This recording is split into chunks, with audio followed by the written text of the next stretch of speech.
Yep. Okay then, good evening. Welcome to today's meeting, Communities Committee. My notes to start with, and then we'll get into the meeting itself. This is a public meeting and members of the public and press are permitted to report on the proceedings. Reporting includes filming, photography, making an audio recording and providing commentary on proceedings. Please note this meeting is recorded and streamed live. These recordings are published on the relevant meeting page of the Council's website. By choosing to attend this public meeting, you are deemed to have given your consent to being filmed or recorded and for any footage to be broadcast or published. If the alarm sounds, the premises must be evacuated immediately. Do not spend time collecting personal belongings. All emergency escape routes are clearly signed. Once you have left the building, the assembly point is on the High Street opposite the Guildhall. Members and other speakers are reminded to use their microphone when speaking. And on a personal note, if my voice does give out during the course of the evening, advance apologies. Okay. Okay, to the agenda, item 1, appointment of substitutes. Julian? Thank you, Chair. Yes, we do have some substitutes this evening. Andy Stafford is here tonight for Stephen Hodgson. Councillor Aladita is here tonight for Nida Hassan. And Councillor Jenny Barnes is here tonight for Tom Collins. Thanks very much. Item 2, declarations of interest. Anyone, anything to offer on that one? No, thank you. Public participation? No, we've got no members of the public here tonight speaking. Thank you. Item 4, the minutes of the committee meeting on the 21st of July 2021.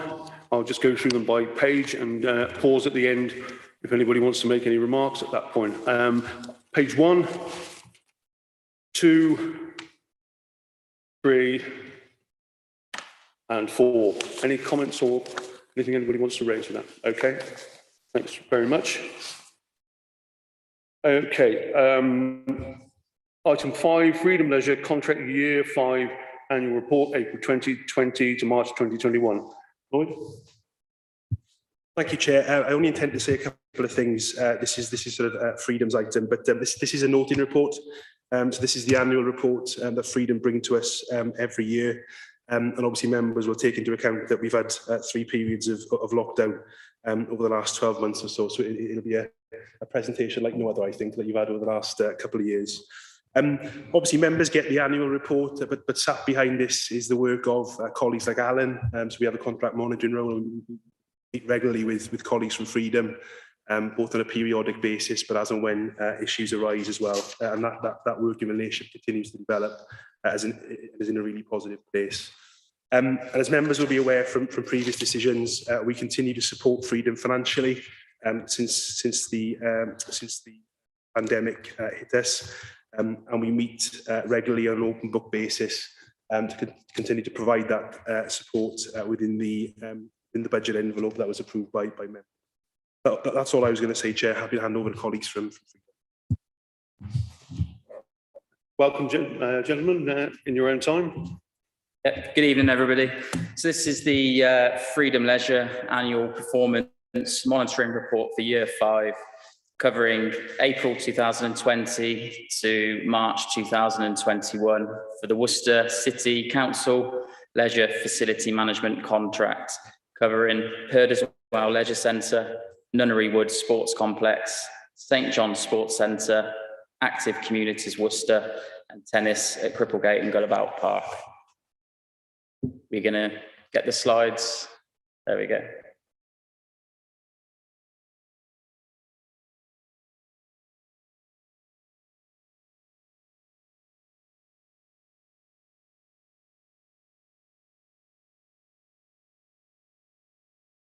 Okay, and the next slide. And just the next one. Okay. Yeah, you may struggle to see that there. So a year in reflection. It was a year like no other. We were closed for 8 months out of 12 due to the impact of the pandemic. But despite the closure, there were certainly many positives to take from the year, and hopefully in the presentation today, I'll be able to outline a few of those for you. So our key strengths We've got pretty good at it in the end, reactivating the leisure centres on 3 separate occasions. We successfully operated COVID-secure facilities, which enabled us to continue to allow customers to exercise in a safe environment. Positive teamwork was essential across the contract.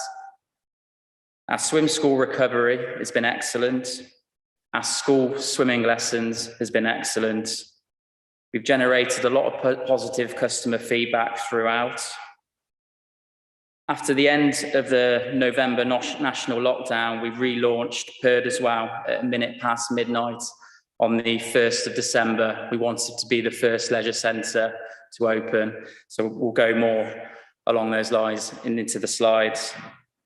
We delivered online virtual classes during the national lockdown, keeping the public active during truly difficult times.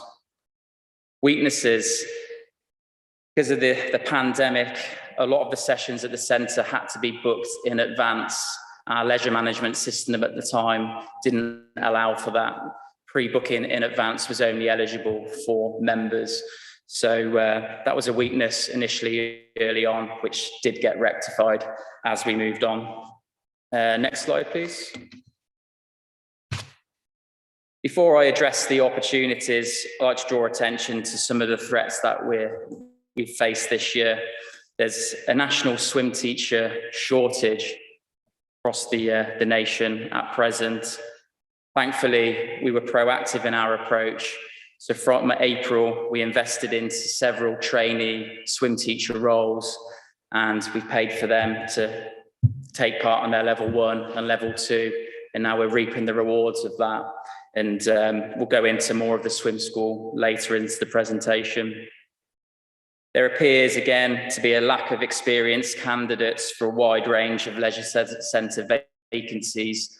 Again, struggling to attract qualified coaches, gymnastics, trampolining, and so on. I think because obviously of the national lockdowns and being closed, there was quite a period of time where people weren't getting qualified. So we are facing those challenges at the moment. And the active ageing group returning from COVID-19 has also been a challenge for us. So we'll go into the opportunities that those are presented for us. So, key focus for the year is to continue with our staff development. We've got 230 employees throughout Worcester. So a lot of opportunity there to progress our workforce from within. We're going to continue with the swim teacher trainee roles. This has really been a highlight of the year so far. Because of the approach we took back in April, it's enabled us to get back to our that pandemic numbers and beyond. We're hoping to continue to host regular swim teacher courses, and for Purd as well to be the hub for courses such as lifeguard courses throughout the county. We've got a working team within Freedom at the moment, reviewing our website and development plans. We've already held successful open days up at Purd as well, and we're going to continue to do that and make that specific for the active ageing. We're hoping to resume work in care homes and obviously to continue with the free multi-sports within the city. Next slide, please. Financial performance. Again, due to COVID-19, the 2020-21 financial year has been extremely challenging year for the sports and leisure sector as a whole, and indeed the Worcester contract. Freedom Leisure, with significant support from Worcester City Council, has continued to provide the best possible service during unprecedented times. And the team in Worcester have truly worked tirelessly to welcome everyone back to their local leisure centres, motivated by the goal of improving lives through leisure. Next slide, please. Active participation, pretty depressing one really when you compare it to 2019 and 20, but obviously only being open for 4 months. But actually the positives, 136,000 people took part in physical activity across the facilities. Purd as well, 84,500 visits. St John's 26,500, and Nunnery Wood just over 25,000 visits. put that into perspective, in 2019-20, we achieved an active participation throughput of 806,000 visits. So we were minus 660,000 visits. So yeah, again, did the best with what we were able to do in the months that we were open under COVID restrictions. And the next slide, thanks. Swim School, again, this is, I wrote this report about 6 weeks ago, so things are changing all the time. So I've got a bit more of an update here. So before entering the third national lockdown, the swim scheme finished December of last year on 1,682 weekly swimmers. This was a deficit of 400 compared to our pre-COVID numbers. So at the time, it was very challenging. I'm delighted to say now, programme has recovered, and today the report showed 2,330. So compare that to pre-COVID, which was 2,082, we're sat at about 112% recovery. So really pleased to see so many children taking out the opportunity to learn to swim, and adults at PERD as well. So in terms of weekly classes, we now sit at 297 weekly classes in terms of learn to swim, and our capacity is at 90%. So not a huge amount of room to grow there, but yeah, very positive in terms of Swim School. Okay, next slide, thanks. Active communities. As you can see here, the Sport England Active Lives survey throughout between November 2009 and November 2020 shows that Worcester is slightly more inactive than the national average. But we at Freedom Leisure, we're trying to actively contribute towards those numbers. We, despite only being open for 4 months, we did deliver 23 programmes over those months. Some of the programmes range from the prostate cancer walk-in football group, free multi-sports, which generated 382 visits, and 22% of that number were from the most deprived areas of the city. We delivered stroke association swimming, seated games, and youth sport. And the next slide, please. Working closely with Disability Sport Worcester, we managed to continue to deliver inclusive sport provision with 6 regular programmes. Some of the programmes included inclusive swimming, gym and boccia, and again, the seated exercise, games, multi-sports and football. And the next slide, please. Okay, so virtual classes.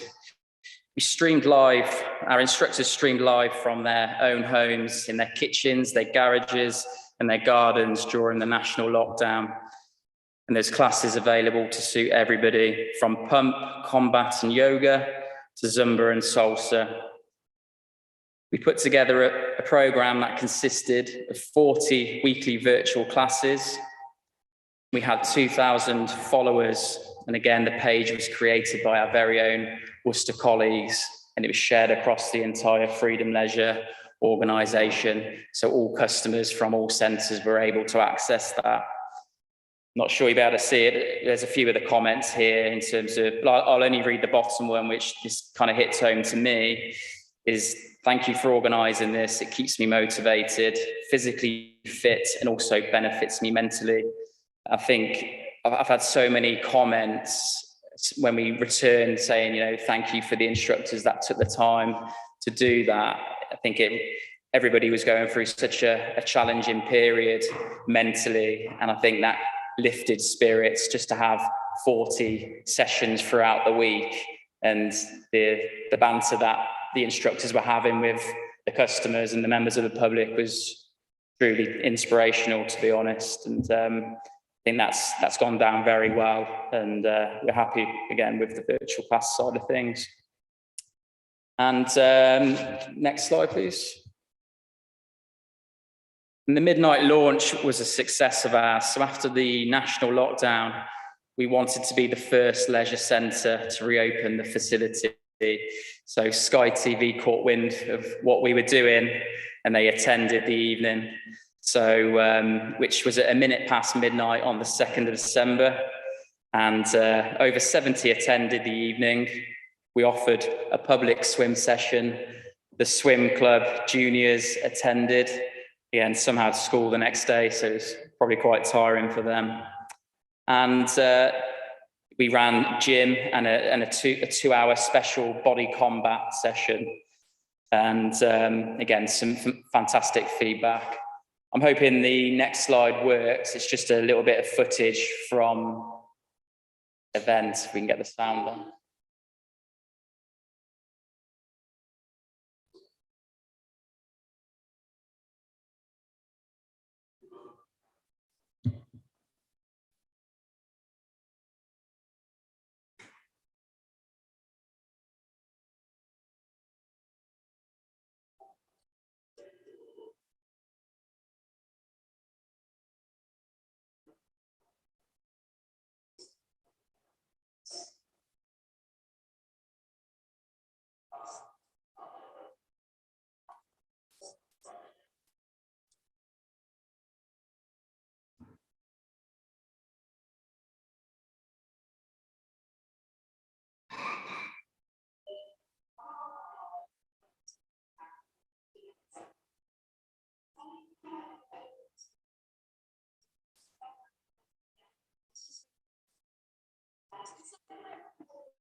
So yeah, it was really good for the city, getting under the spotlight there, and good for the customers. And the next slide. So just in terms of an update as to where we're currently at.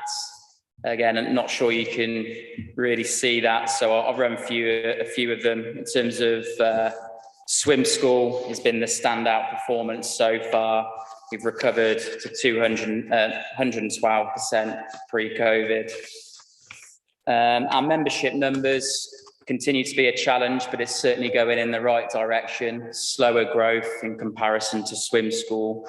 However, as a contract, we've recovered to 78% of our pre-COVID numbers.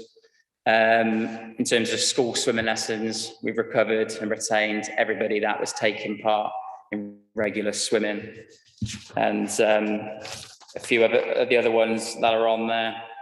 Participation is on course, and it's about where we thought it would be. And in terms of energy usage, we were aiming to see a 5% reduction in combined gas and electricity compared to 2019-20. We're just under 20% compared to that financial year. So we're going in the right direction, and yeah, obviously many challenges ahead, but happy to take any questions that we've got. Okay, many thanks. Excuse me. Any questions or comments? Jabariaz.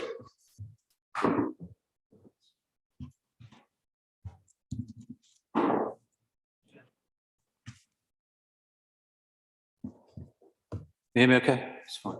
Thank you, Chairman. Thank you, Freedom Leisure, for presenting that report.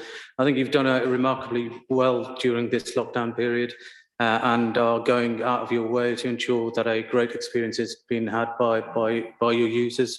I mean, from the time that you've been here, I believe that you've embedded yourselves within our communities and are now a recognised brand within the city and a trusted brand within that. I know it's been an extremely difficult period for you as well. And I commend you on your efforts to doing that, albeit with all the support that we've given and the government has given on you. I mean, how confident are you that with over the next few months that you'll be standing on your own 2 feet and not relying on any subsidy or handouts? That's the first question. Yeah, so again, I'm not going to lie, it continues to be a challenge at the moment, but things are certainly going in the right direction. I've already touched base on swim school, so it's the demand is surpassed the expectations really, and we're due to go into our peak period between January and March, where we expect to see our biggest growth of the year. So as a contract, we're sitting about 78%. So I'm really confident we can claw that back and get as close to where we were at pre-COVID as possible. Again, the restrictions have eased, but there remains certain challenges in terms of our event line. We haven't been able to attract the events like we used to be able to at Perd as well, which again brought a lot of income into the facility with secondary cafe sales and so on. But I am confident looking at the numbers day in and day out, and we're about on track in terms of the participation throughput as I anticipated us on being, to be honest with you. So again, heading into our busiest period come January, I'm excited about the Q4 outlook. So yeah, I am confident on that front. So, yeah.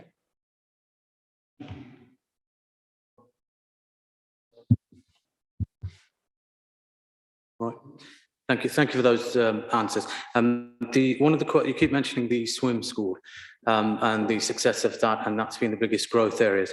One of the things that have been identified out in all of our communities has obviously been the disproportionate effect of the COVID period on sports, on young people and kids, and I'm sure my colleague Matt Lamb as the children's champion, will highlight some of that. But the often the most vulnerable hit, especially those kids from those backgrounds, don't get that chance for swimming. And one of the initiatives that I originally raised some number of years ago as part of the contract was free swimming for kids that couldn't swim a minimum of 25 meters by the age of year 6. And I was just wondering whether that scheme was still in place and whether you could extend that scheme to older people in order to make sure that that minimum level of standard of swimming is reached. Okay, thanks for the question. Yeah, the scheme is still live. So under 16 from key priority wards continue to benefit from free swimming. And again, we offer free swimming for over 75s. It's just a £10 annual fee, and they can come in unlimited amount of times. And again, not to keep going back to swimming lessons, but a perk of the swimming lesson programme is you do benefit from free public swimming sessions. So we will continue with those and extend that. Okay. Lyndon. Thank you very much. And if I can add my praise and well done for all that you've achieved through remarkably difficult times. And I think, the active communities, in fact, every aspect of it, I think demonstrates just how important a resource you are to the health and well-being of Worcester and the citizens of Worcester. And I think, as a not-for-profit organisation, we've seen the level of innovation and what your staff have brought, which we're really grateful for. So thank you for that. I have a question which is around sort of the staffing costs and some of your staffing issues. So as Worcester City Council, we've been a real living wage employer since January 2014. And it was agreed in October 2019, just before COVID, that as an organisation we'd take the next step of accreditation to the Living Wage Foundation, which is then looking at our contractors and our outsourced services to pay the real living wage. And I think somewhat, certainly to my surprise, the contract, the bit that was identified, is that you guys weren't paying the real living wage, and particularly for young people. So for under 23-year-olds, there is a real gap between the national living wage, which effectively is the minimum wage, and the real living wage.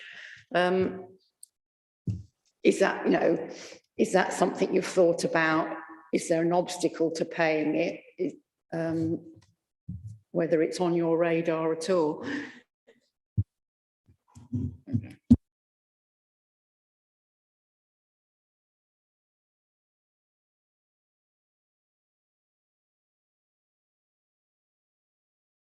Oh, there you go.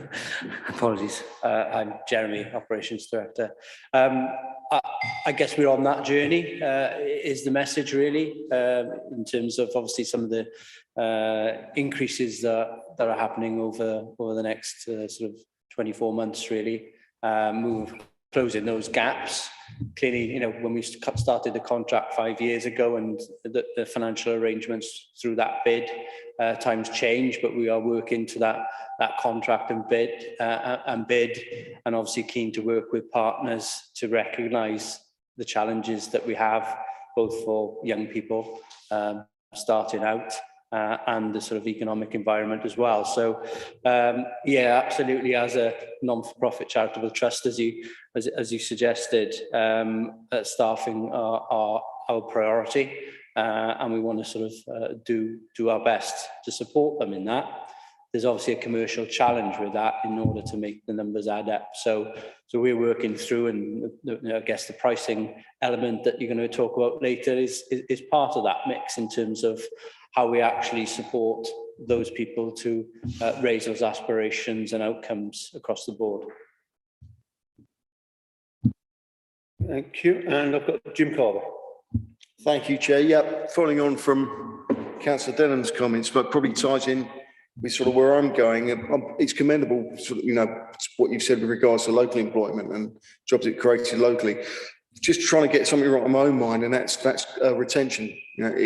Could perhaps you say a little bit more about staff retention, which actually probably follows on from the previous question. Is obviously, if people are getting the qualifications, I know you spoke of a national shortage in your field. If you are in a position where you're paying more, is that a reason to retain people, or is retention there anyway? Yeah, thanks for the question. Earlier this year, we actually we increased the swim teacher rate of pay by 7% because we recognised that was a qualification that was obviously becoming very challenging for people to fund themselves. I think to do a level 2 swim teacher course now, that's what you need to be able to teach your own lessons. We're talking about £500. So for us at the moment, we are heavily investing in trying to attract new members of staff, but in certain areas we are increasing the wages of key members of staff within the group.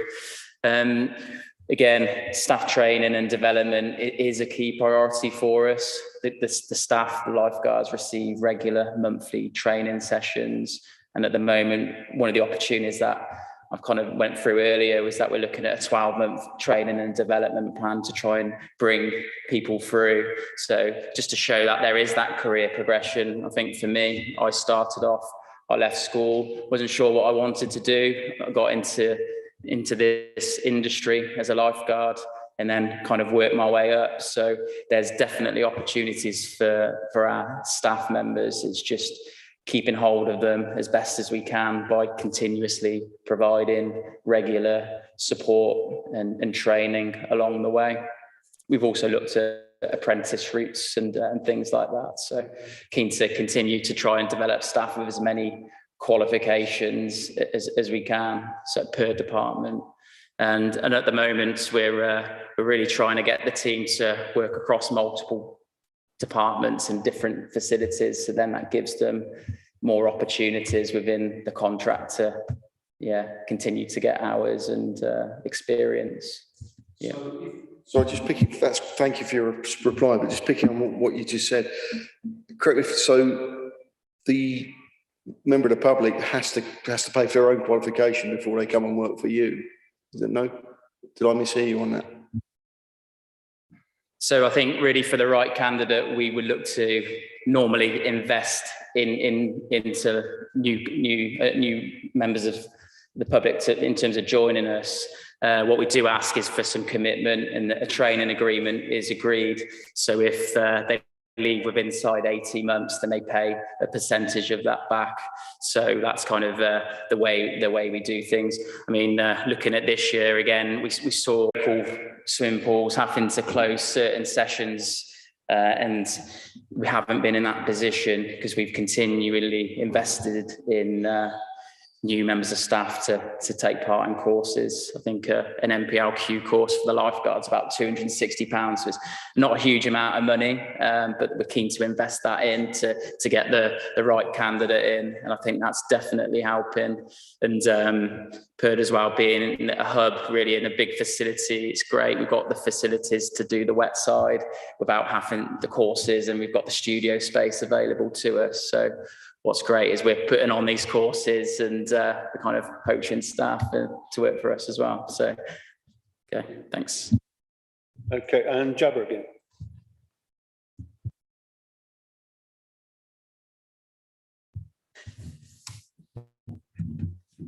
Sorry. Thanks, Rob.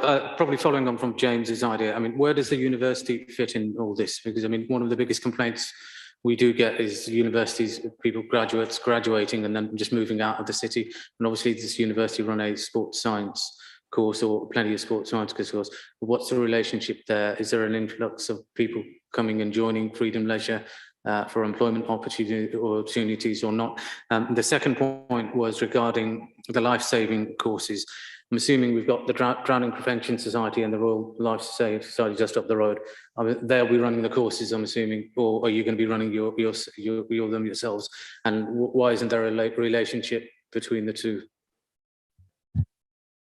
Yeah, again, thanks for the questions. There definitely is a link between us and the university in terms of workforce. We do try to share a lot of the opportunities on the uni pages, and we've actually had a few applicants come through from the uni, which is positive. So we will continue to do that.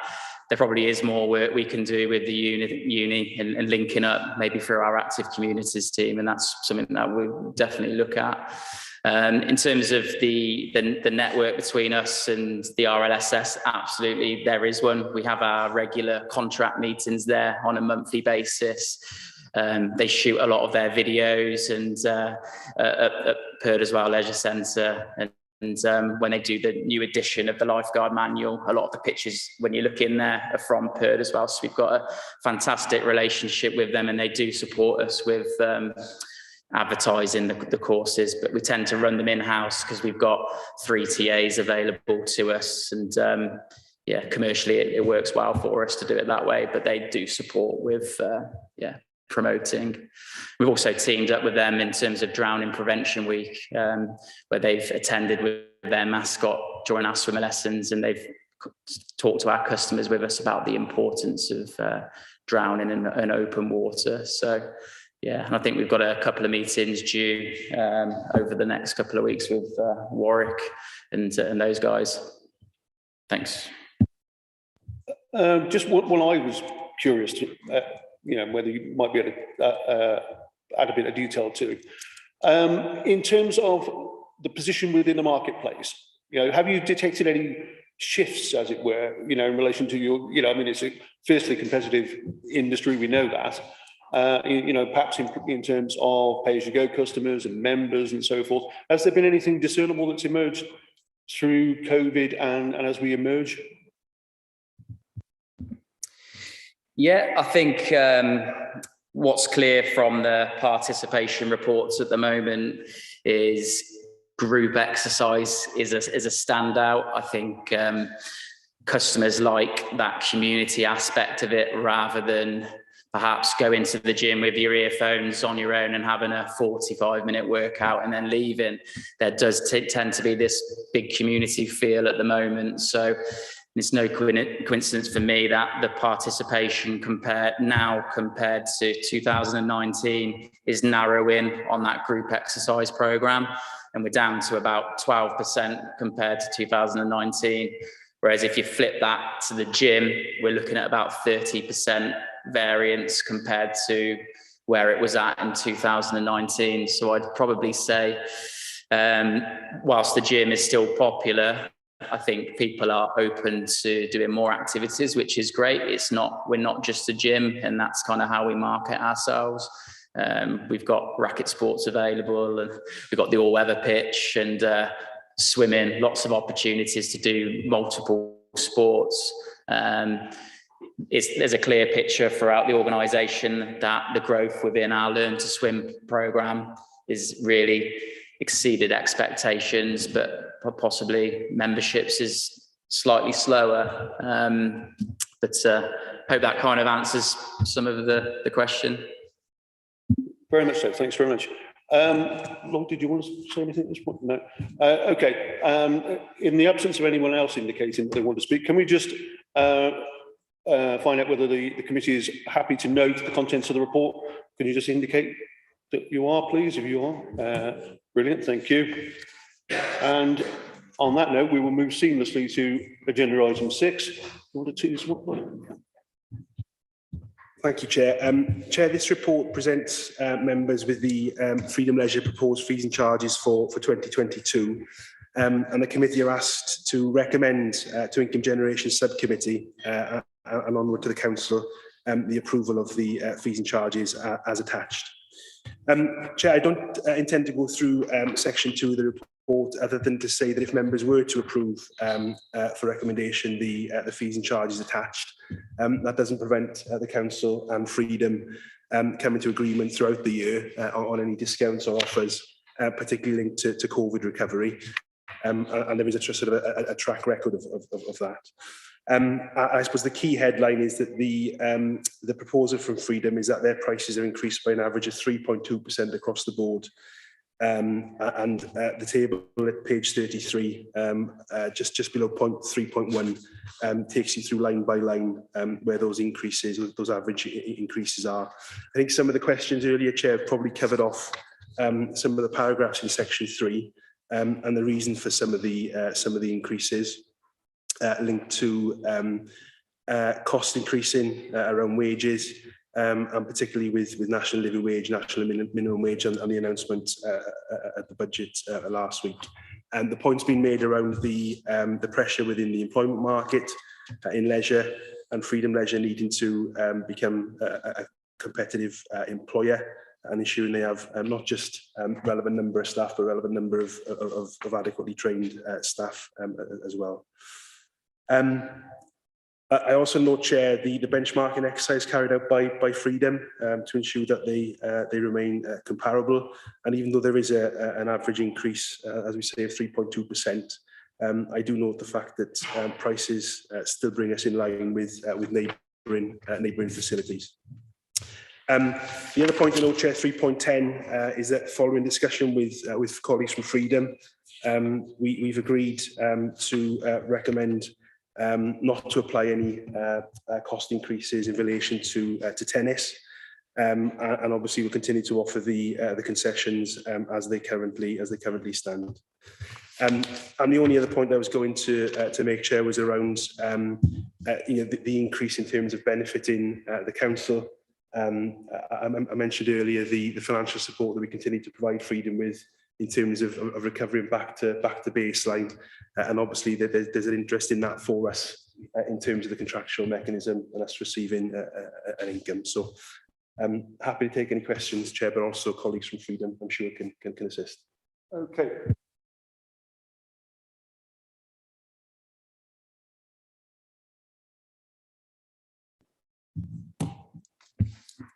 Okay, thank you very much. Thank you. So I was just, one of the points is linking in with something that Jav has just said with section 2.10, which is the free swimming for the under 16-year-olds in the priority wards. Just be quite interested to know how much take up there is of that, because it's obviously a great opportunity. It's really great to see that offered for young people, the free swimming lessons for those not able to swim at least 25 metres. But it'd be interesting to see to what extent those are actually taken up by young people in the city. The second question is back to tennis, and I don't want to sound like a broken record here, but it's obviously you've got this allocation under 2.11 of the allocation of 15 free hours per week on the tennis courts. But it's interesting, there's also this other option for an additional 15 hours of free tennis between the 1st of April and the 30th of September. And I'm wondering whether that will be taken up by the council, because obviously one of the things that I raised a question of last fall council, and Councillor Udall has also raised it on a number of occasions, was about increasing the free tennis. And it's interesting, there is the potential for doubling the amount of free tennis. That's obviously built into the contracts. It'd be interesting to know whether that's going to be taken up. And my final question is about the eligibility criteria for the advance 50, because obviously one of the groups here who can get 50% reduction on fees and charges are care leavers, which is obviously an important group in our city. But it's interesting that it's only a 50% reduction on pay-as-you-go only. Is there a particular reason why this reduction for care leavers doesn't apply to the membership as well? Okay, thanks very much. Lloyd, do you want to take some of those, or? Chair, if I take question 2, and I'll let Matt take questions 1 and 3. Yeah, I'll go then. Cheers. So yeah, in terms of the child 16 and under from the priority wards, I haven't got the participation stats on me, but I will come back to you directly with that.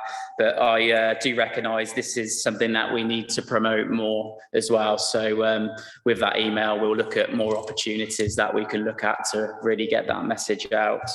In terms of the advanced 50 criteria, again, when we put the bid in for the contract, it was never really a consideration at that point. We do offer a 25% discount in terms of a membership for carers, but again, it's something to go away and potentially to consider. Yeah. Okay. Yeah. Thank you. Lloyd?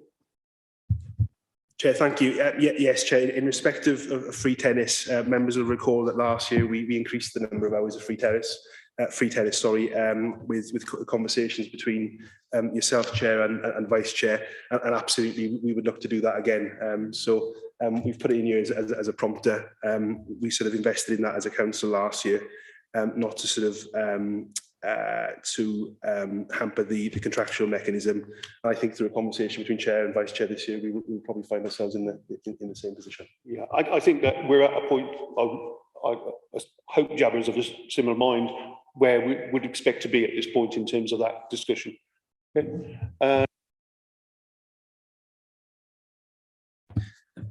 Thank you, Chair. Under the previous agenda item, it shows that your second highest cost after staff costs are utilities. I was just wondering whether how exposed you are to the recent increase in energy costs, or whether you've got sort of long-term contracts, or whether there's an actual risk on your sort of future cost base from the increases in energy.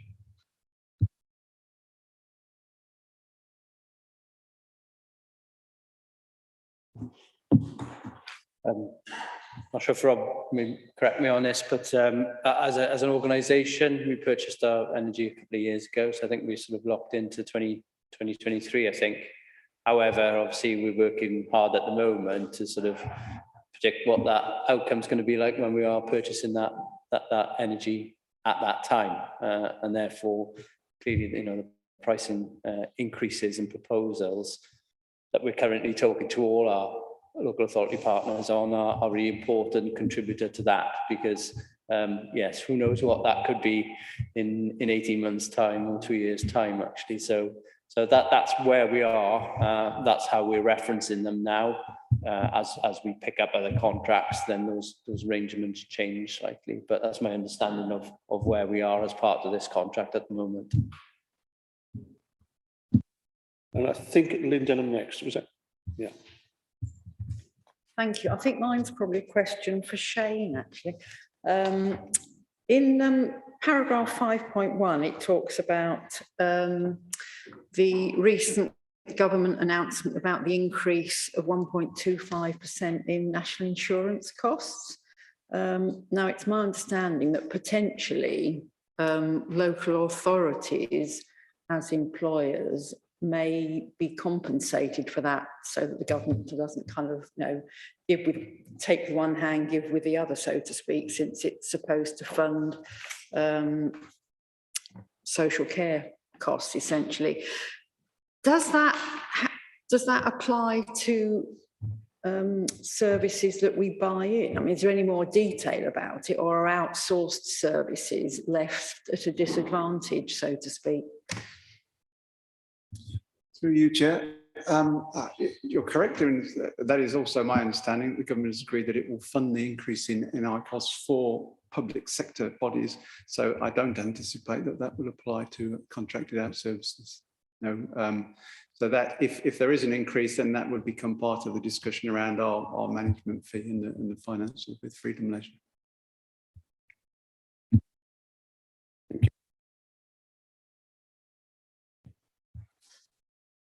Thank you, Chair. I'd just like to return to the question of the free swimming for the over 75s and under 16s and free swimming lessons for identified year 6 pupils. But no, particularly the first bit.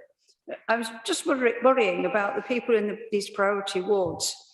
Might they have problems actually getting to the places where the exercise facilities are? And can we do, and if there are problems, is there anything we can do as a council to help with transport?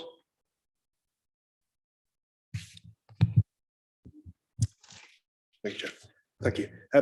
Chair, as the discussion has sort of continued tonight, obviously over the period of COVID, there's been money provided from government, particularly in respect of low-income families, particularly focused on sort of non-term times.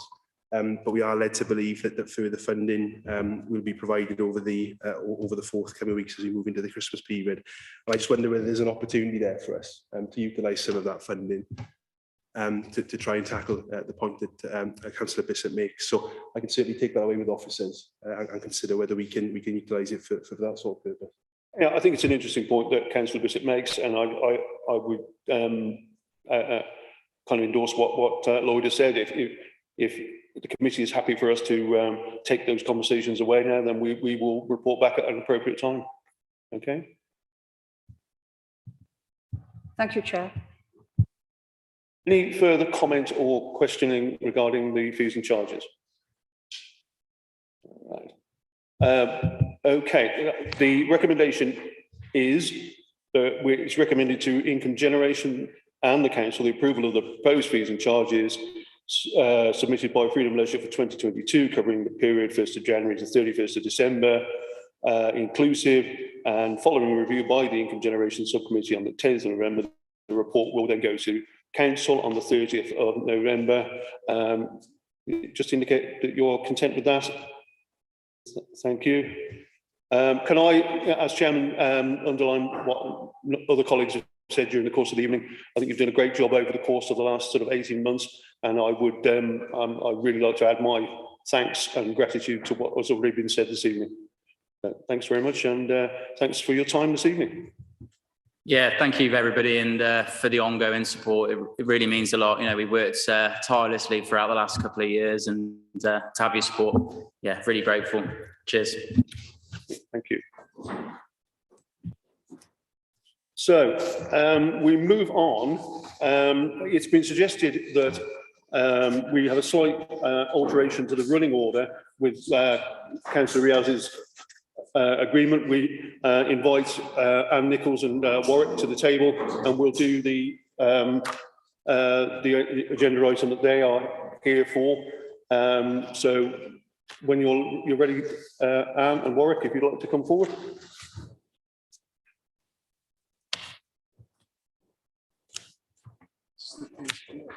No, the knife angel. Knife angel.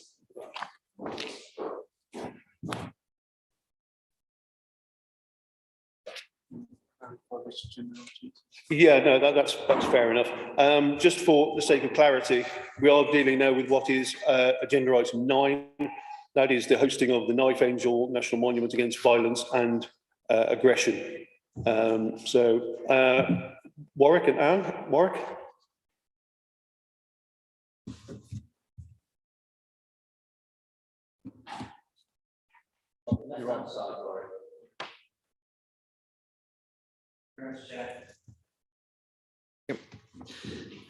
Thank you for inviting us this evening to talk about hosting of the Knife Angel, which is the National Monument Against Violence and Aggression.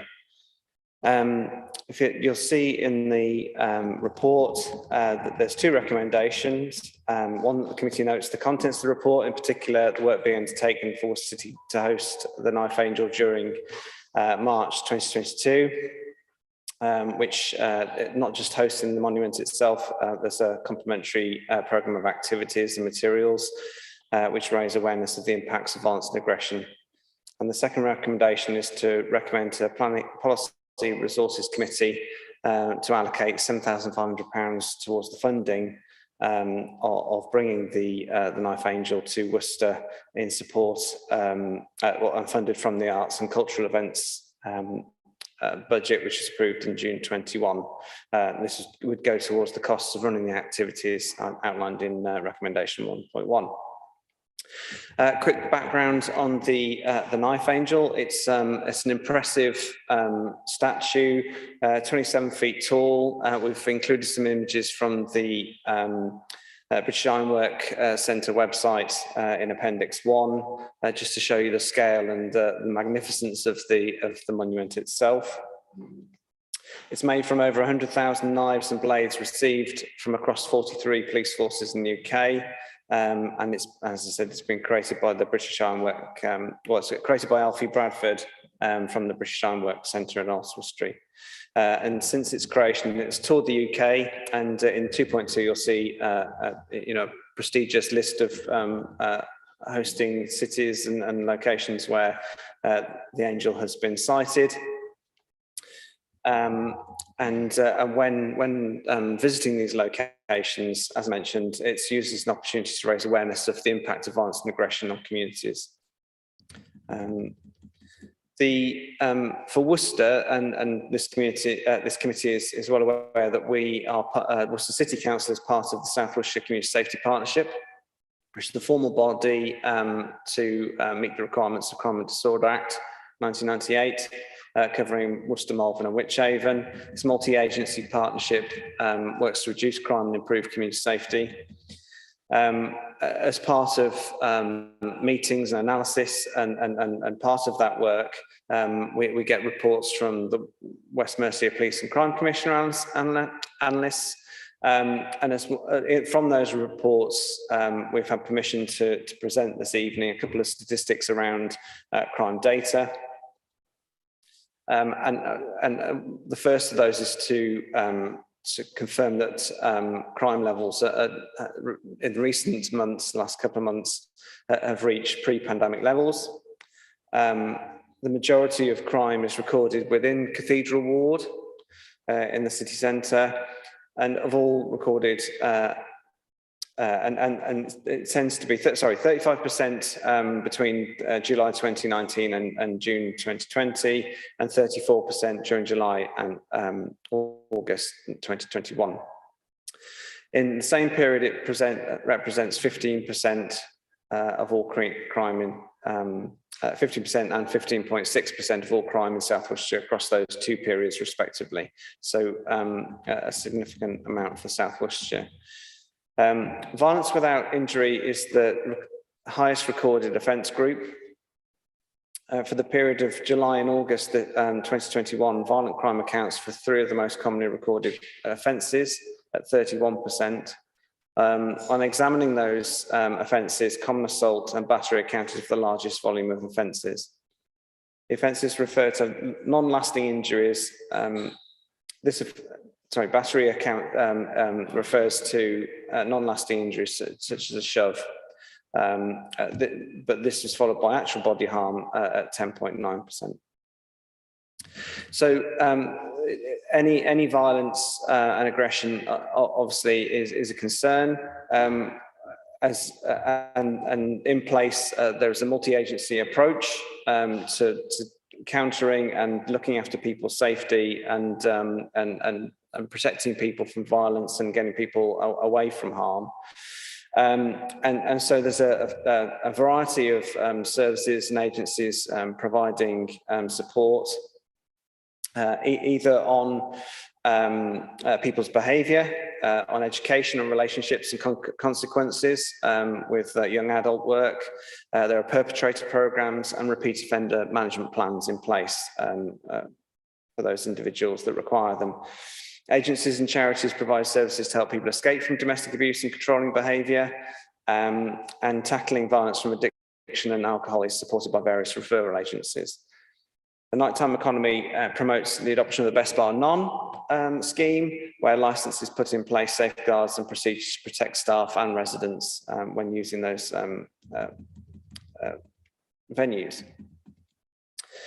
And in support of the nighttime economy and the city centre, the City Council has recently invested in the street CCTV surveillance system, bringing up to modern standards and groundbreaking in supporting the police in managing and preventing incidents.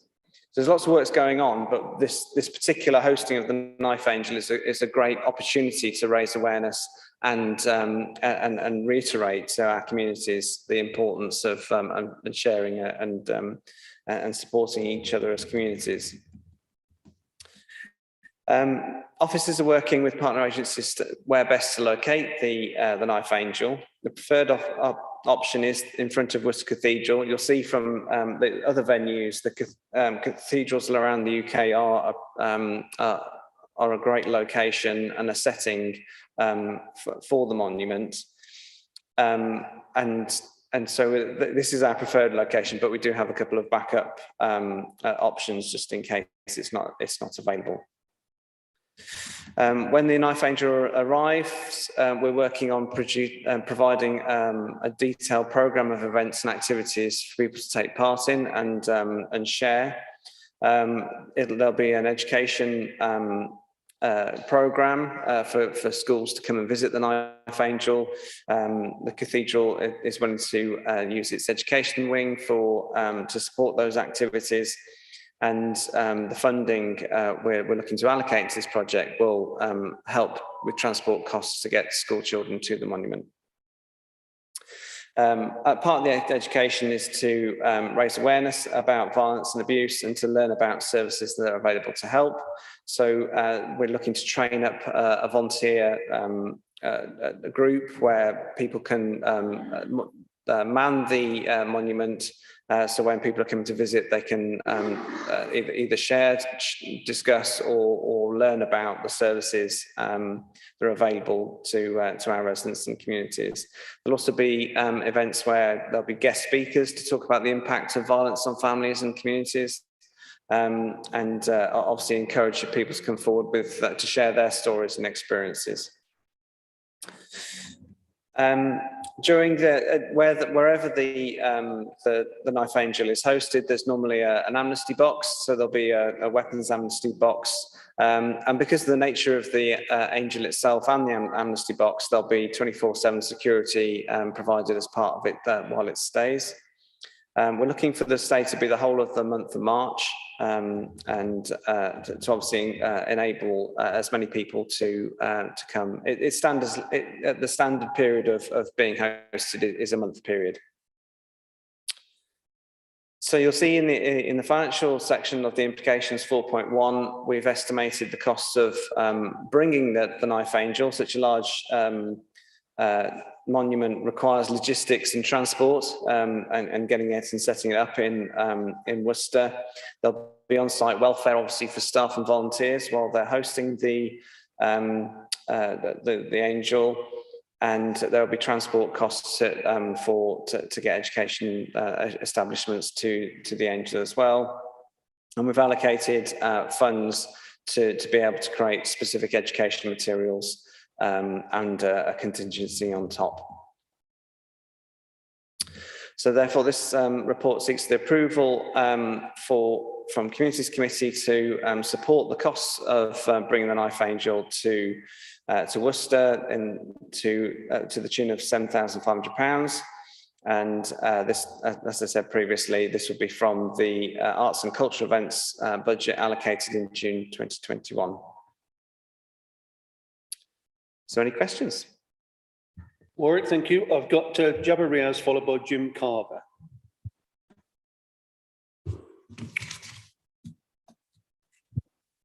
Thank you, Chairman. I hope I speak on behalf of the majority of my constituents and the city in welcoming this knife angel to the city, and the significance of it and the timing of it is also noted and welcome. In my patch of Cathedral, no doubt sees more than its fair share of knife crime within the city.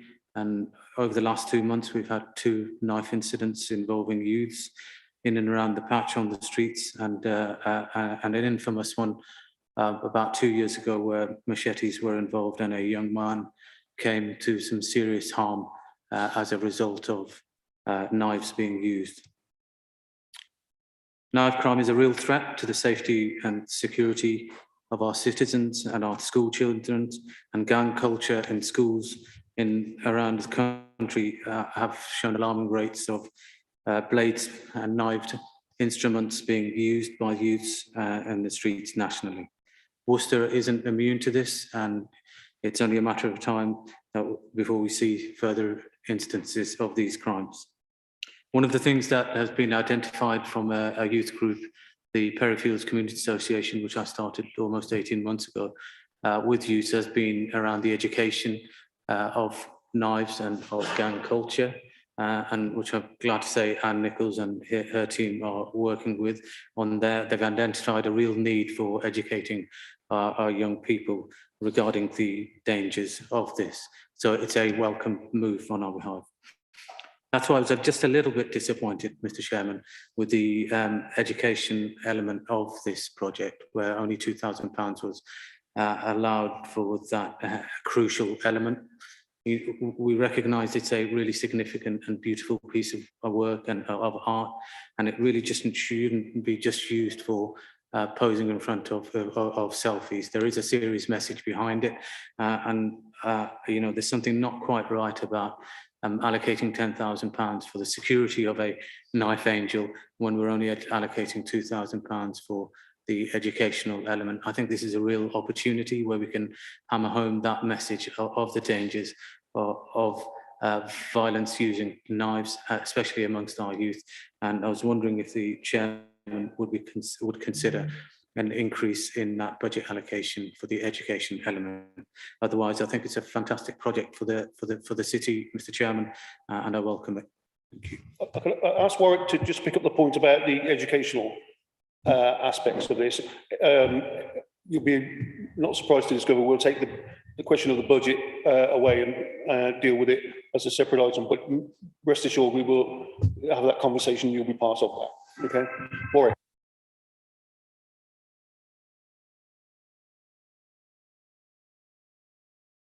The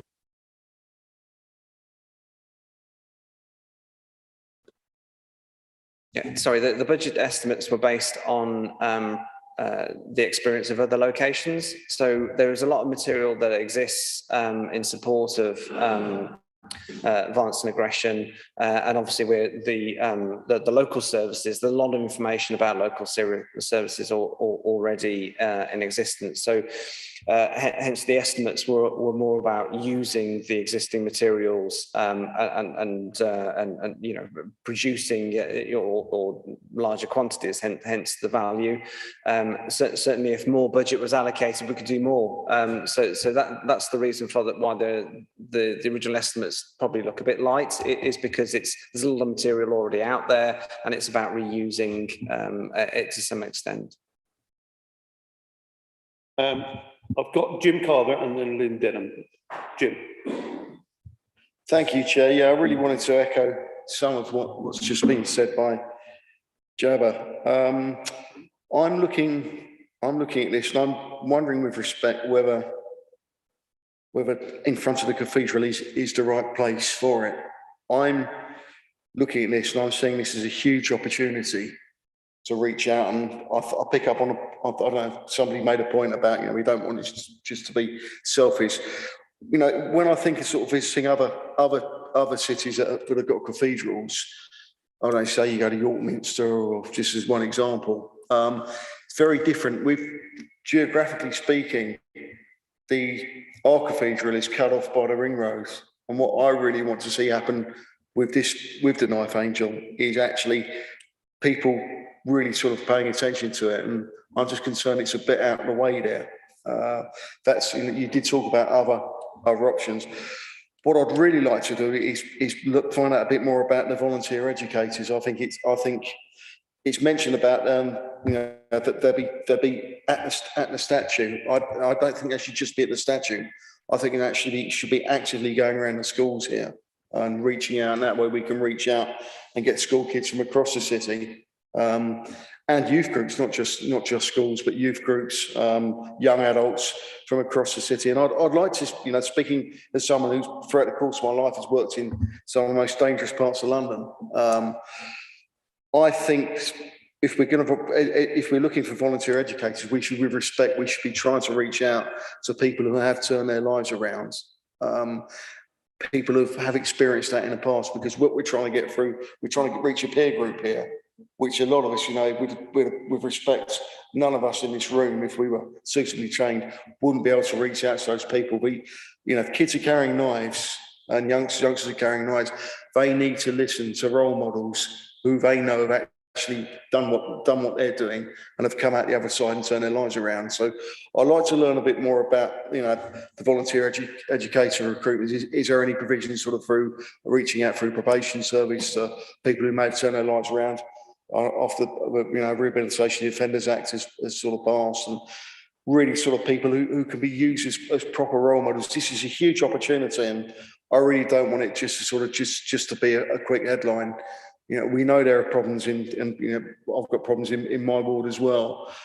I think this is a huge opportunity and I really would hate to see it just dressed up. So could I ask, please, could we look at the volunteer educators and actually increasing the programme? And quite frankly, if that means we do have to look at the budget, Mr. Chair, I think perhaps it's something we really could achieve something from this.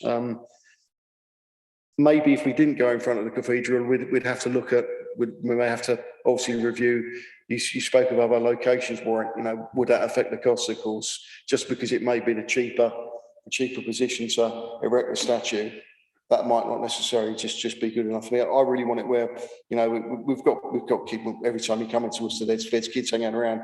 I really want them to focus on this. Okay, Chief. Thank you. In that, Warwick, can you just pick up on the key issue that Councillor Carver raised?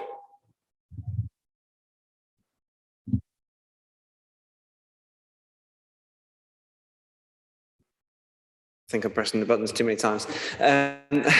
Sorry. So the location has been carefully thought through. Yeah, there are a couple of locations we're looking at as a result of that. With the education wing of the cathedral and how we're looking to work it did work really well for us. But we do have a couple of other locations just in case it's not quite right or doesn't pan out. Anne's willing to answer the educator programme. If I just do a quick intro to say that a part of other funding that the council's receiving through Contained Outbreak Management Fund, we've recruited additional youth intervention officers, and they will be going out into schools to raise the profile of not just this type of issue, but others, and building trusting relationships, mentoring those people, and delivering all sorts of educational works as well as the engagement that they do out in the public open spaces. So, and if you wanted to pick up the first, that's it. I've done it. Yeah, on the education side, I already go into the schools and educate, and I've got all the schools in Worcester on board with this. But what we particularly wanted to do was target certain individuals that we had kind of concerns for.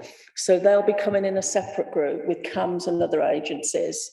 Within the education department of the cathedral, there's 7 teachers. So that's why we're taking those on board, and it would be good to have it at the cathedral.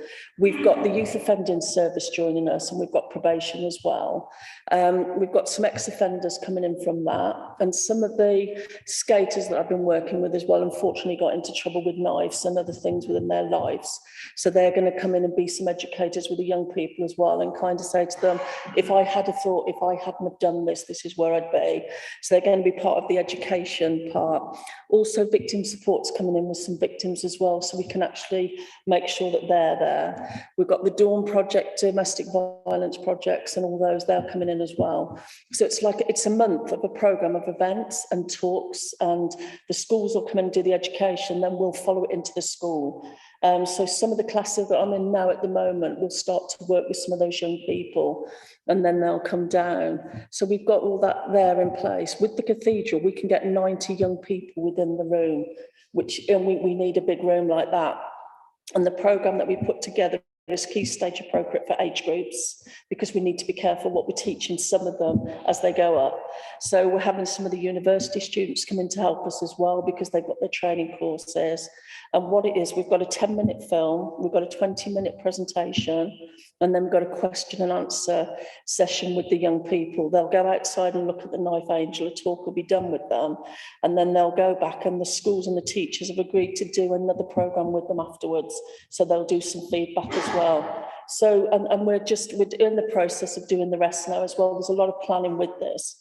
There's 2 working groups at the moment. There's the logistics operations to actually get the Knife Angel here and to look at the welfare and getting the crane and all that. And then there's the working group, which has got all the agencies. We've got the local policing team, which is the vulnerability team. They've got all their officers coming in to help. We've got the police cadets. We've got youth ambassadors. We've got the domestic violence ambassadors, young people as well. So there's quite a few coming into this. We can actually put everyone into it. Quick one, Jim. Yeah. Just one quick light bulb came on while you were talking. Obviously, we want to get as many knives in the bin as possible.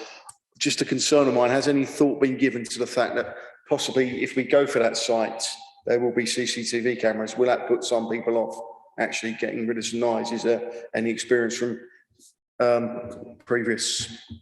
No, what they do is when we have the knife amnesty at the police station, which isn't the police station, you'd think actually people don't want to walk in there. But there's a guarantee that when they walk in, whether they come up on camera or not, they won't be stopped. It's the amount. The other good thing with the Angel as well is I've got the figure. We've actually donated from Worcester. Some of the knives have been donated to it. So we'll make that public at the time as well, because I think that's a good thing, to do for people to hear. But I think at the end of the day, know that they can do it, and they know that they're going to be left alone to do it. Yeah. Thank you. I've got Lynn Dunham and then Mike Johnson. Yes, thank you. I happened to see the Knife Angel in Hereford when I went to Hereford, and there it was. It's the photos absolutely don't do it justice. It is way bigger than you imagine, and I'd seen photos before. It's hugely impactful and emotional. But I have to say, I am not the target demographic for this, but it was people like myself that were in awe and that were looking at the sculpture, and the helpers in Hereford were of a similar demographic.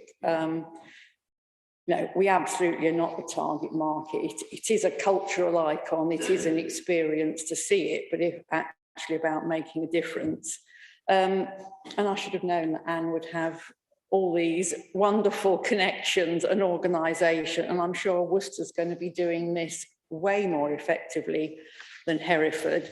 Of all the agencies that you've mentioned, and I think you've thought of nearly everybody, Cranston and the drug. Fabulous. Well done. Mike and then Ditta. Thank you, Chair. I too went and saw the Knife Angel at Hereford. And based on what I saw, for it to be as impressive as it is, it really doesn't need to be too close to a very dark building surrounded by trees. Because actually the visual impact is when you see the sky behind it and how big it is.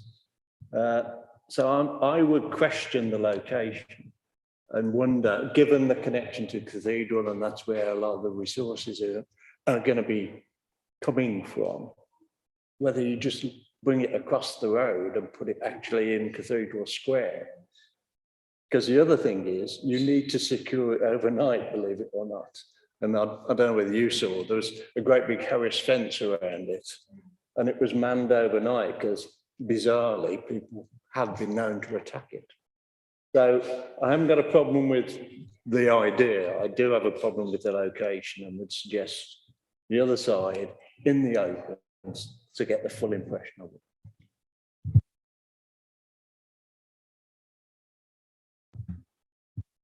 Well, it is one of the locations that we're looking at, yeah. Thank you, Anne. Thank you, Chair. I was going to pick up what Mike Johnson's just said. I think this Cathedral Square is the obvious icon. I mean, obviously it's up to the cathedral, but the other point that I needed to pick up on was that, Anne, that you mentioned all the agencies, but I don't know if you mentioned colleges. Are colleges part of that? Thank you. That's fine. That's great, thank you. I'm not seeing any more hands being raised. I mean, I suspect what's coming from this is that, you know, let's move through 1.1, 1.2. There will be a significant amount of work going forward about locations, about potentially increases to the budget, etc. Lloyd, is there anything you wanted to say? Chair, I was just going to say that obviously, you know, conversations are ongoing around location, and you know, we'll absolutely take the feedback that's been provided tonight, and we'll continue to work with the leader, the deputy leader, and yourself as chair and the vice chair around the final location. So we'll keep members briefed. Brilliant, thank you.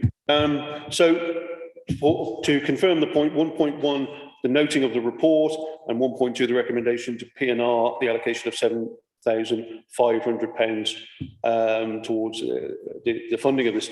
Can I just have a show of hands to say that you're content with both of those as we go forward? Sure. Sorry, Jabba, yes. With funding around the education. Happy to do that, yes. Fine. So with that slight amendment, happy to agree to that. Okay? Brilliant, thank you. Right, we move on to what was originally agenda item 7. Shane, the setting of the budget. Thank you, Chair. This is the second stage of the budget setting process. Members who were at the all-member meeting a few weeks back will have heard me talk about the overall strategic direction that we're facing and the direction of travel that we're on, and talk about some of the broader things that are going on. This is about what the finances relating to the specific activities which fall within the remit of this committee. So this is the stage we're at. For those who aren't familiar with the process, this is just really to get things moving, draw attention to the fact that the budget's coming, and start to raise the question about, well, are there areas where we want to refinance or look differently at our expenditure within the remit of the committee. So Appendix 1 looks at the revenue areas which fall within this committee. As you can see, they are wide and broad, and you know, have significant impact in terms of the city plan and the things we try to deliver for the benefit of the city. So we want to keep those under view, think about whether we want to increase some areas or decrease others, refinance and reallocate our resources. Appendix 2 looks at some of the income and efficiencies. We had an income and efficiency plan which covers us through to 2024. Some of those things have been achieved, some of them are looking to be reviewed, and we've got one item there which isn't being taken forward. So we'll be looking at a new income and efficiency plan in due course. The third appendix is around the capital programme and all the various projects which fall to the remit of this committee, along with Appendix 4, which looks at that in a slightly different detail. And again, we can look at the range of activities which fall within the remit of the committee and think forward. Are there things coming up which we need to think about, which will have capital requirements in due course? Those are areas to consider there. And then the final one is around the city plan summary. And members can see that many of the ideas which brought forward by this committee previously have now been funded and have complete. There are a couple of areas where there's still a bit of work to do, and some areas where there are still resources available. And again, members may want to consider reallocating, reprioritising those.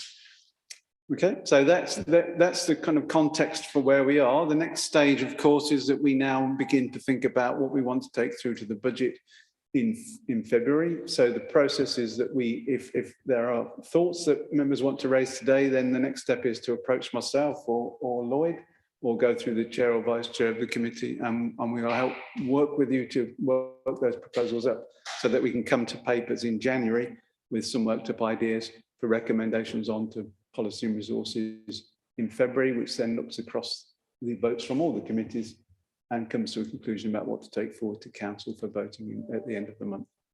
I hope that's all clear. If there are any questions, then I'm happy to take those. Thank you.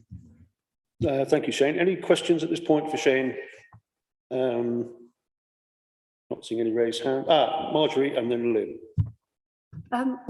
I was intrigued by thank you, Chair. I was intrigued by the item in Appendix 4, the food waste collection, 100,000 in 2022, 2023, but only in that year. Is this something we're just going to do for a year? Because it would be excellent if it was a permanent feature of life in Worcester, if we had a food waste collection.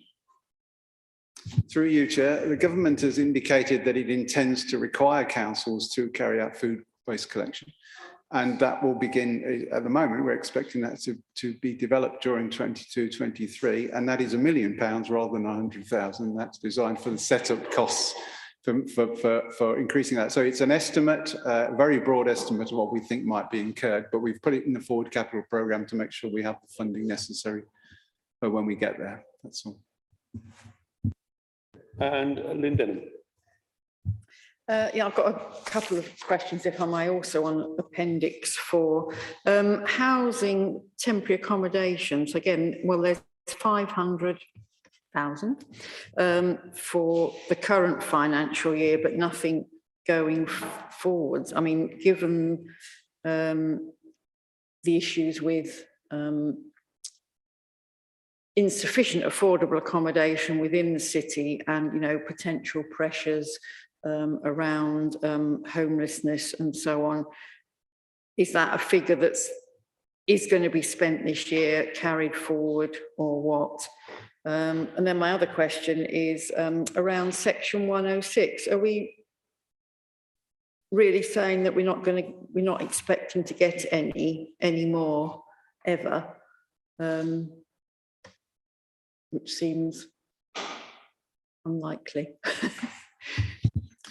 Through you, Chair. The first question in respect of housing temporary accommodation, we have a programme which we discussed previously about an ambition to acquire around 60 properties, which we would use to support our work around homelessness and housing. And as yet, we have no specific plans at the moment for procurement or assets which we're looking to acquire.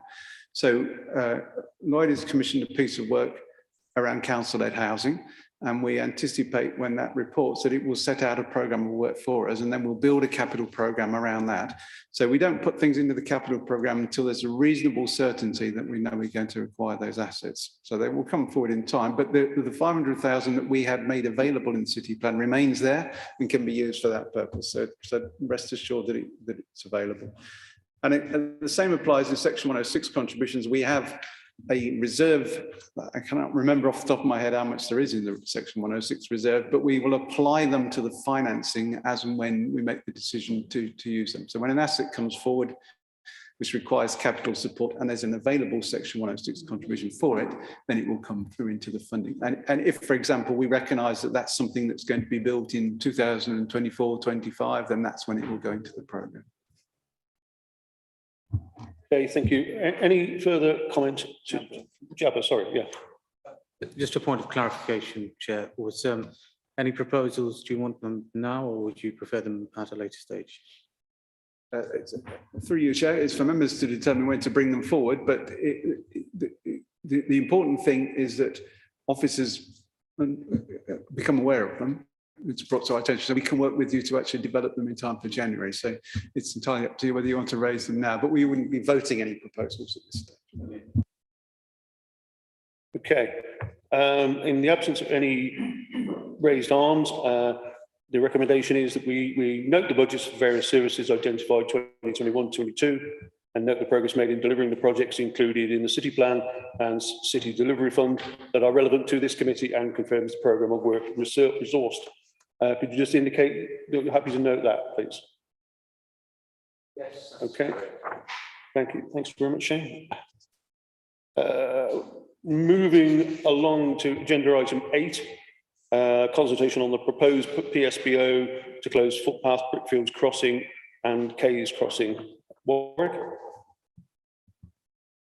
Thank you, Chair. As previously brought to this committee, raised the issue of the 2 level crossings across railway tracks in Worcester, those specifically the Brickfields Crossing and Kays Crossing, locally known as those 2 locations. The recommendation of the report is to note the contents of the report, in particular the consultation responses in Appendix 1, to approve the undertaking of a 4-week public consultation on the proposed public space protection order to prohibit the use of the footpaths which cross Brickfields Crossing and Kays Crossing, which are detailed in Appendix 2 and 3, and to note the results of the public consultation that will be reported back to the committee on the 16th of March 2022 to decide whether to create the orders. So in a quick summary, in 2.1, we just note that on the 26th of May, we came to Communities Committee to raise the issue of the 2 level crossings and the antisocial behaviour recorded at them. We then requested to carry out a consultation from those. So just a reminder that public space protection order is an order that must identify a public place where conditions occur and to define a restricted area.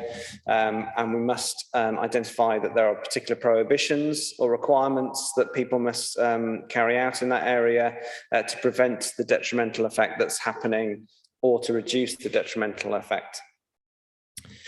And in order to put a PSPO in place, as previously said, we have to carry out a public consultation. So that was done. As promised, it was hosted on the City Council website through the Voice It page from the 19th of July to the 30th of August, slightly longer than the minimum required, but it made sense on the calendar at the time. We wrote a press release and this was picked up by Worcester News on the 20th of July. So it's in the printed media. We also produced posters to advertise the consultation, and they were put up in local shops, notice boards and locations of the crossings. The posters included QR code, which people can scan to go directly to the survey. Because of our considerations at the previous committee meeting about ensuring people are able to participate, we included the opportunity for people to request hard copies if they needed to, because they couldn't fill out the online survey. So we also did paid social media using Facebook, Instagram, and Twitter. This reached 29,848 people within, and the targeted media is within the Worcester postcodes geographic area. As a result of that reach, 1,500 people clicked the link to go through. There were 49 reactions to those posts and 7 shares. We don't actually govern how much we spend when we allocate a budget to these social media paid adverts. It's based on the interaction from the advert itself. So this came as a cost of a very proportionate £200 to reach quite a proportionate people. We had planned to deliver leaflets, but unfortunately, due to staff capacity and around the time of the consultation, we weren't able to do door knocking and leaflet distribution as part of the consultation on this occasion. As a result of the consultation, we received 271 responses to the survey. 200 of those said that they live near either of the level crossings. 71 said they didn't, sorry. When asked how often they use the level crossing, 61 of the respondents said they were regular users, 86 said they were infrequent, and 124 rarely or never use the crossings. Obviously, the most important people we want to consider are the ones that use the crossings more regularly. And 169 of the respondents said that they use the alternative routes or alternative routes to the crossings since they've been closed. Because just to remind members that the county highways have temporarily closed both footpaths while we carry out this consultation and decide on a course of action. Down at 4.4, we note that we've noted that 164 users who used the alternative routes, 145 of those, or 88%, said that they were safe, and 138 said that they were accessible. When asked if they thought antisocial behaviour on the railway crossings is a cause of concern, we only had 209 responses to that particular, so slightly less responses than the beginning of the survey. But of those, 148, which was 71%, agreed, and 61 people disagreed. Of the 209 responses, 145 agreed that the two locations and footpaths included in the PSPO were appropriate, and 64 people said that they weren't. So in summary, we've said, obviously, there are certain conditions we need to meet in order to be able to justify a PSPO. As a result of the survey of those 270 people, we've established that there is a detrimental effect from those level crossings with antisocial behaviour on people's lives. The activity is carried out in the public space. The activity is likely to continue if the railway crossings are reopened. The area of prohibition is defined. It's the length of those two footpaths, and we've identified that restrictions are measured and will reduce antisocial behaviour, if not stop it.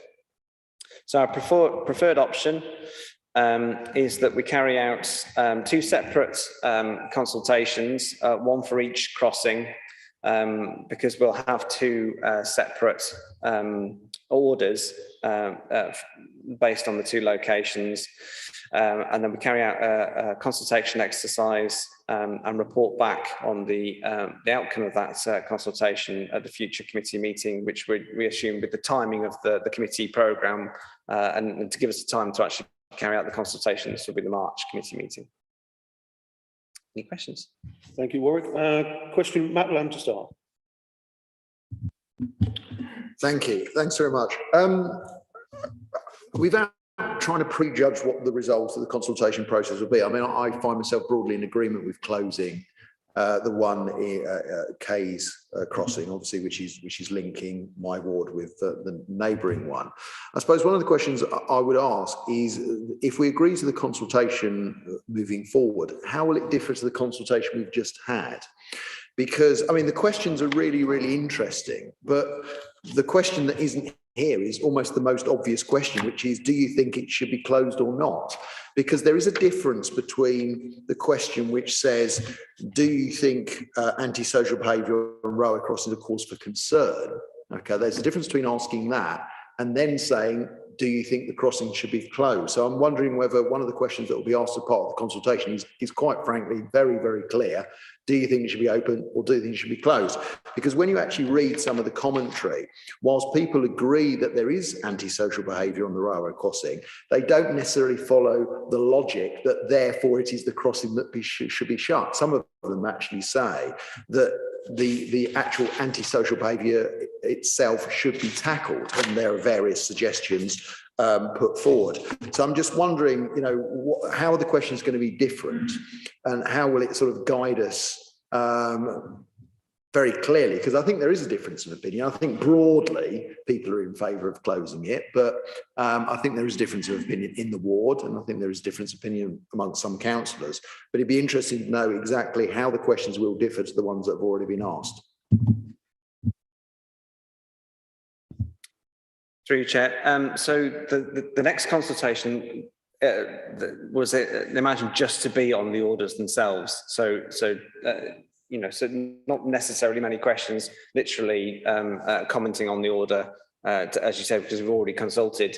So we don't really want to ask people the same question too many times. We do try and put in the consultation in more recent ones, reflect that the fact that you as members are having to make a decision based on the consultation. So we have tried to include that, how would you recommend, members and committee make a decision? So I suppose that would be my interpretation of the question you've just asked, whether, what would you prefer that members, or course of action that members would, or the council would take as a result. So we have tried to answer that more direct question. Yeah. Just to come back on that, I mean, consultation is great, obviously we live in a democracy and that's brilliant. But, as elected representatives, we are sometimes we know more about the facts than perhaps the general public sometimes know. So, for example, one of the things that always comes up whenever we have these consultations is, why can't we build a bridge? Why can't we have CCTV? Why can't we do X? Why we can't do Y? And obviously most of the time, people who are involved in a council know how enormously expensive something like a bridge, is very, very expensive, making it disability compliant, etc. And so, I mean, sometimes consultation gives people slightly false hopes because they come up with what they believe and what makes sense as a simple solution, but in actual fact it is divorced from some of the realities of the world. So it's great, but obviously as elected representatives, believing in the Burkean model of representation as I do, we sometimes do reserve the right to say, well, thank you very much, we've heard what you've said, but we disagree with it because we are perhaps more fully versed in the facts of the situation. Thank you very much. Councillor Andy Stafford. Sorry, did you want to come back? Sorry, when we present the paper, obviously, we did have in the previous paper quite a lot of considerations for those, the CCTV, the bridge, and those sorts of feedback from partner agencies. So we're trying to give you a bigger picture as well as the consultation itself. Very much. I've got Andy Stafford, then Lynn Denham. Thank you, Chair. The process does seem a bit strange that we have a consultation and then to do a consultation on top of it. But that aside, I was just wanted to ask a technical question: if this was to proceed and we decided to go ahead with the closures, would that be a permanent closure, or would it be for a period of time and then another process have to be conducted? Through you, Chair.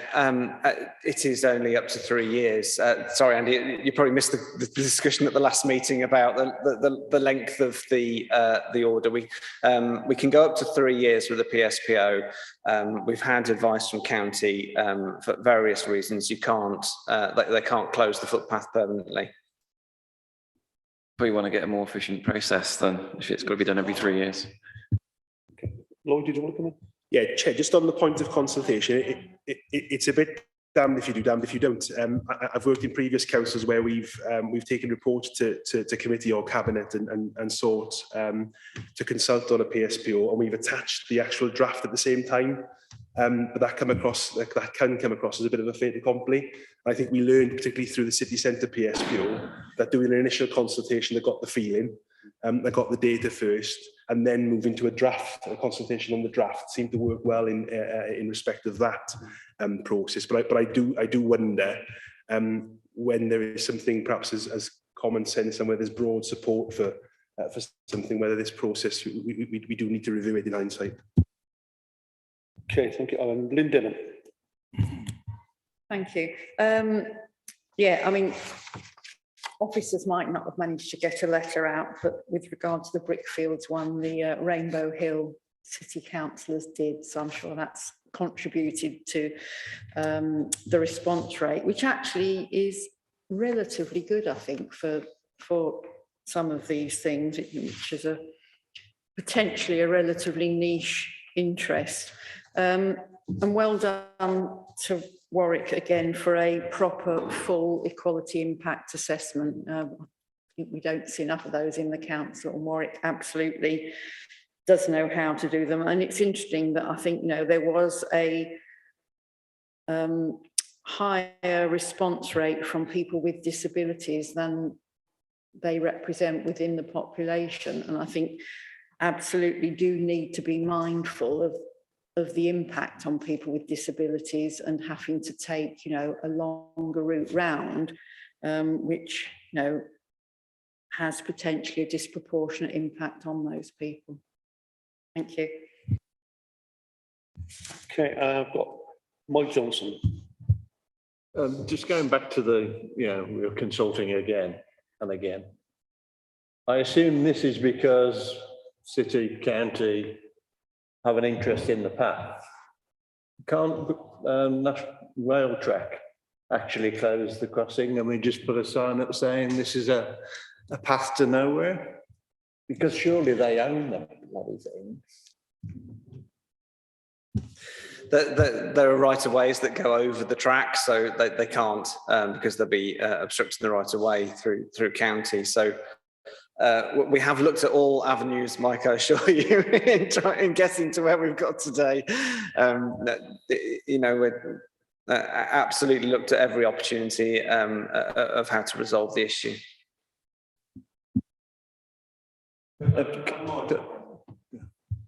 I'd also like to go back to the question of the first consultation. It looks as though people could only. It looks as though you made no attempt to distinguish between the two crossings. So a question like, how often did you use the footpath railway crossing before it was closed? I mean, for somebody in Rainbow Hill, it might have been daily for the Brickfields one and never for the one in St John's. So just as a matter of interest, I'd just like to know, could people answer for just one? And, how did it work? Chair, the assumption is that they were completing it for the one that was relevant for them. So yes, it has been fed back, and again, these are learning exercises all the time, and so we did try and combine the two to do one consultation, and we did provide maps and everything with the consultation, so people could sort of see where they were. But absolutely, lesson learned. Yes, potentially we should have split out the questions for each of the locations to make it more clearer who was using what and which were the. If there was maybe more of an issue over the Brickfields alternative route, we could have maybe had a bit more deep dive into the detail. So no, absolutely, yeah, good feedback. Mike, did you have a supplementary? Because of question. Okay, Jenny Barnes. Thank you, Chair. I always worry about public rights of way being removed because it's been a long fought battle to get rights of way in the first place, and having a few people who cause difficulties is not necessarily a good reason to take a route away from the vast majority. I'd much prefer to see CCTV, for example, put in to try and alleviate the problem. No, the Case crossing, there's a lovely little walk from Bromyard Road over the line, and you pass an area of meadow by the Lawn Brook, and it's a lovely little site that you wouldn't know about unless you actually took that footpath. And I think that these little hidden joys are going to be really missed by people if this happens. Now, I'm sure that there are issues at the Henwick Road crossing, which is a road crossing, and nobody would even dream of stopping the road at Henwick Road. But so I do think that this needs a bit more imagination, maybe. Through Chair. Unfortunately, this was all the different options were covered in the previous report, and again, maybe we should have included the previous report as an amendment, so people could sort of see the options considered. British Rail Track had answered the CCTV issue as well as other automated closures. They provided a report for us about what they considered. They do struggle with remote CCTV because CCTV, it wouldn't be live monitored. It'll be only reactionary. So the incident would have happened before they could, act, and their experience is CCTV in remote locations is that it tends to get vandalised more regularly than it does than actually as a deterrent for people. So there's all these sorts of things that were considered in the original report we brought in May. And to guide us to where we were today. But you're right. I mean, obviously, the reason why we can't close them permanently is quite right. People don't want to lose the right of way, and so we have the opportunity to review it in whatever period. It doesn't have to be in 3 years' time, but in the longest period of time, it would be 3 years to decide whether we actually want to continue with it or stop. So, I hope that helps. Okay, thanks very much. From my perspective, I mean, I'm certainly not qualified to speak about Cayes Crossing, but I do know quite a bit about the Brickfields Crossing area, and it is anecdotally one of those areas that residents in the area, many of whom I know, have spoken about their concerns about this, and I'm encouraged, I think, by what has been referred to about the local members and their feedback on this, and I think that's good. Whilst I would defend in principle the right of access to anyone, I think we have to be very careful about areas like this, particularly the Brickfields Crossing one. But can I move towards the noting now? We'll take 1.1, 2 and 3 as a block, and if you could just indicate that you're content to move forward on those, I'd be grateful. Thank you. Yes. 3. Thanks very much indeed. We move to agenda item 10, housing assistance policy update. Lloyd. Thank you, Chair. Chair, members will recognise reference to the Promoting Independent Living Service, and that's the service that delivers disabled facilities grants on our behalf. Chair, we receive each year an allocation from the Better Care Fund to enable us to pay for disabled facility grants. That's given to the County Council and passported to us. And this year we received £780,000. To assist us in deploying disabled facilities grants and the work around that, members have previously approved what we call a housing assistance policy, and this report is seeking to make some amendments to that policy this evening. The disabled facilities grant regime at the present time sees a maximum mandatory grant of £30,000. And we as a council can apply a discretionary top-up of £10,000. So as a council, through that Better Care Fund, we can provide up to £40,000 for a disabled facilities grant. What we've seen over the last couple of years, Chair, is a real pressure on those individual grant payments, and the table at 3.3 hopefully illustrates that. So in 2014-15, there was only one grant above £30,000, and as you work your way through to 2020-2021, you'll see that there were 3 grants above £30,000, 2 above £40,000, 2 above £50,000, and 2 yet to be priced, but certainly in that bracket. I think what we're seeing, Chair, is works are getting more complex. More people who are suffering disabilities of various kinds are able to stay in the home. I think back to my time as an environmental health officer 20 years ago doing disabled facilities grants. It was handrails, it was walk-in showers. It was quite sort of standard, traditional type of work, but we're seeing that becoming far more complex.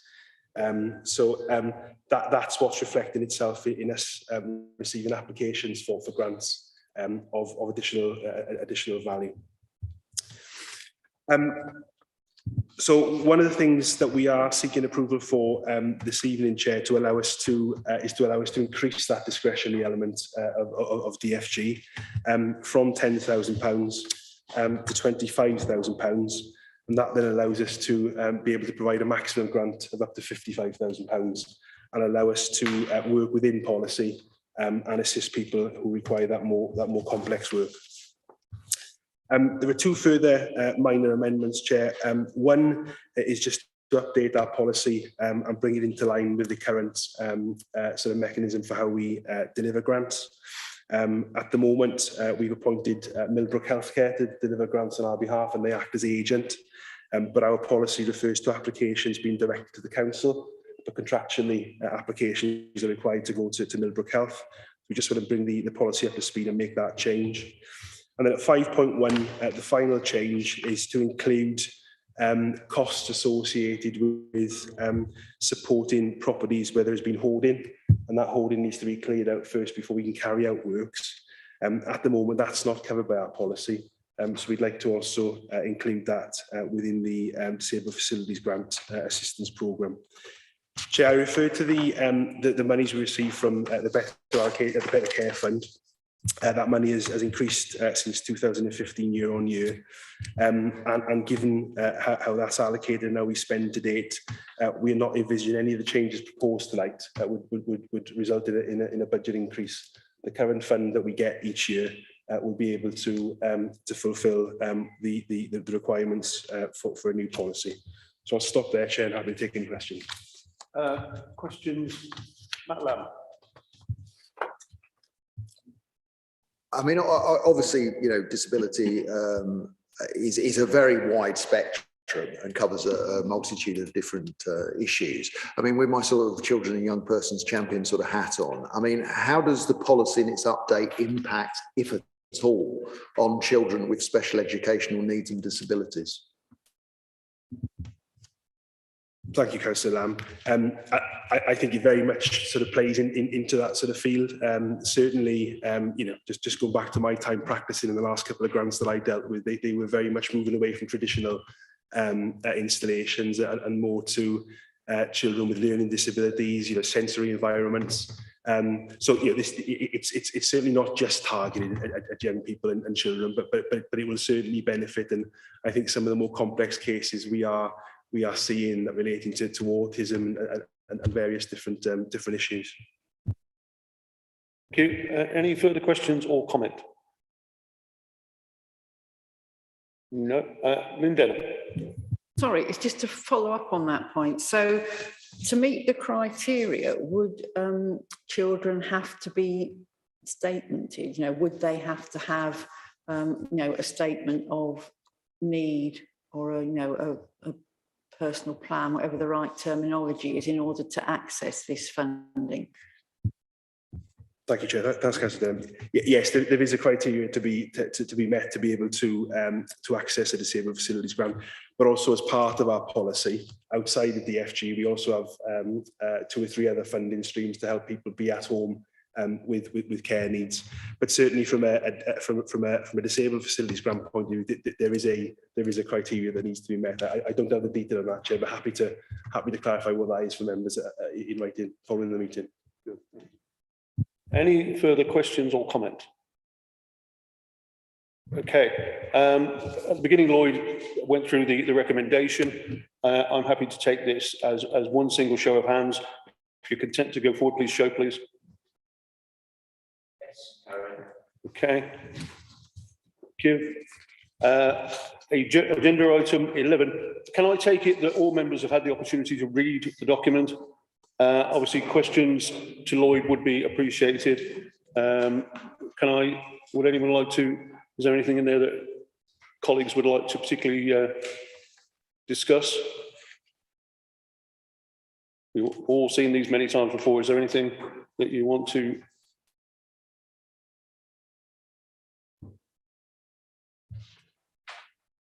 Marjorie Bissett. Thank you, Chair. I was just, when I was looking at this, when I came to the graphs towards the end, such as the one on page 168, I thought, gosh, that looks like a big difference. It was a minute or two before I noticed, you know, what the scale was on the left-hand side. And I just wonder whether it might be more useful if each graph used the same scale, because then you could see more easily, oh, well, that's not much different. It's nothing much to worry about. Yeah, we can look at that, Chair, for future versions. Yeah. Any further comment? Happy to just pause while you reflect on the paper. That if there's not, then can I ask the usual show of hands just to say happy to note, please? Yeah, that's good. Thank you. And on that note, I thank you for your time and see you all very soon. Thanks very much indeed.